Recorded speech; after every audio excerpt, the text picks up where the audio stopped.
Kardeş bu gözden içeride 25 manat. Asıl Dede Baba kent toyuğudur. Yani Srebri Stad broiler değil. Bu harda istehsal olur. Zeytin yağıdır. Bu istehsal olur.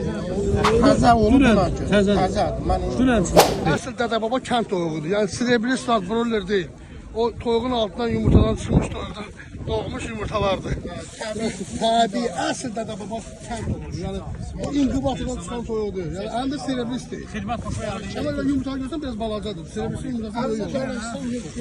Çok takıp diyeceğim. Kardeş bu gözden içeride 25 manat kilosu. Ərin et yani. Ərin getdim.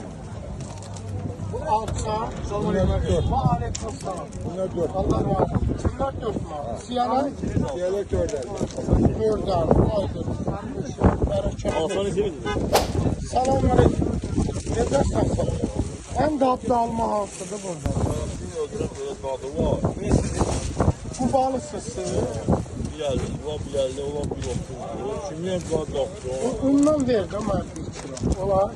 Bu neçə kilosu? 1 manat 30 qəpik. Bax qırmızılar. Yəni hər asıdan 1 kilo verdim. Yağlar, zeytin yağıdır. Burada istehsal edilir. Soyuq sıxıntı çəkilmədə, qara zeytin yağları var. Maşallah, şəhəri qiyməti. 20 manatda, 10 manatda da var, 5'e də var. Nə elə bir bölmüşlər, yarım litrləri var, 250 qram var, 1 litr var. Allah bərəkət versin. Gözdən heç yerde asla. 5 manat.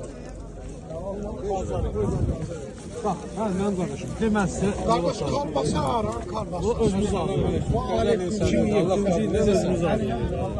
Keçən də biz sənə şeydə gördük. 7 manat. Bu seri vaxtlar 2 olsun. Bunun ədədi 9 manat. Bu quru kapçalı, tüvörtü kapçalı. Bu harda istehsal olur? Keşlər ət qanunda. Keşlərdə özünüz edirsiniz. Maşallah, bərəkət. 2007-ci ildə. Bu neçə yəni? Kilosu 17 manat. Təzə olur buna Dünən, görə. təzədir. Təzədir. Mən Dünən çıxıb peşdən. boş olmaq təzəlikdən. Quru Onu kapçalı. biraz saxlasana bərkiyəcək. Qida ekspertidir.